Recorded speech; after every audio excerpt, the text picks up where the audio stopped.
বন্ধুরা, আজকে আমাদের ধাবাতে আমরা চিকেনের একটা ভিন্ন স্বাদের রেসিপি করে দেখাচ্ছি তোমাদের। আমরা 500 গ্রাম মতো উইথ বোন চিকেন নিয়েছি। আদা, রসুন আর কাঁচা লঙ্কা পেস্ট আর বাটার নিয়েছি, এক বাটি নিয়ে নিয়েছি, আর একটা পেঁয়াজ পেস্ট করে কুচনো পেঁয়াজ নিয়েছি, একটু লাল ক্যাপসিকাম আর সবুজ ক্যাপসিকাম, জুলিয়ান করা আদা আর দুটো কাঁচা লঙ্কা নিয়েছি।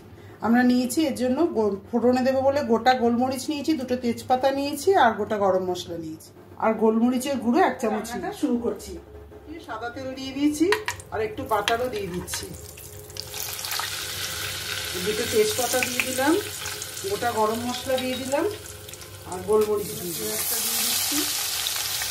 এটা একটু লাল লাল ভেজে নেবো। পেঁয়াজটা এরকম করে লাল লাল করে ভেজে নিয়েছি। এবারে বাটা পেঁয়াজটাও দিয়ে দেবো। এবার হয়ে গেছে বা পেঁয়াজটা কষানো হয়ে গেছে। এবারে আদা, রসুন, কাঁচা লঙ্কা পেস্টটা দিয়ে দিলাম। কষানো হয়ে গেছে। এবার মাংসগুলো তুলে দিচ্ছি কড়াইতে।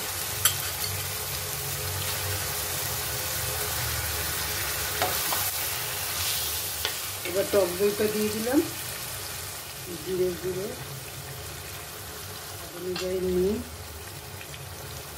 মরিচের গুঁড়ো, লঙ্কা। এবার আঁচটা কমিয়ে 10 মিনিট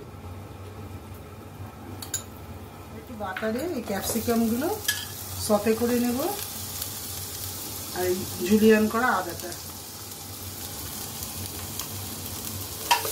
এই ক্যাপসিকাম আর এই আদাটাকে, জুলিয়ান করা আদাটাকে একটু সতে করে নেব।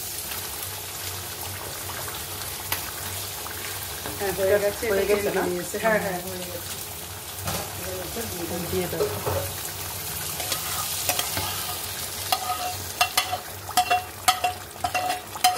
দিয়ে আবার 10 মিনিট ঢাকা দিয়ে রেখে দেবো।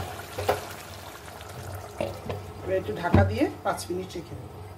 সেটা এই রান্না হয়ে গেছে। দেখো, কমপ্লিট রেসিপি।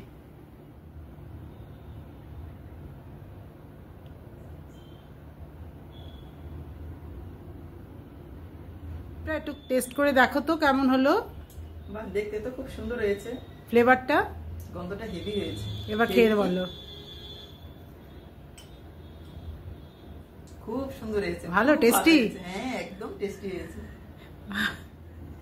বন্ধুরা, দেখলে তো কি ইজি একটা রেসিপি আর খুবই টেস্টি রেসিপি। তোমরা বাড়িতে অবশ্যই এটা ট্রাই করো আর আমাদের ধাবাতে কমেন্ট করে একটু জানিয়ে দিও। প্লিজ বন্ধুরা, সাবস্ক্রাইব করে আমাদের পাশে থেকো। Thank you.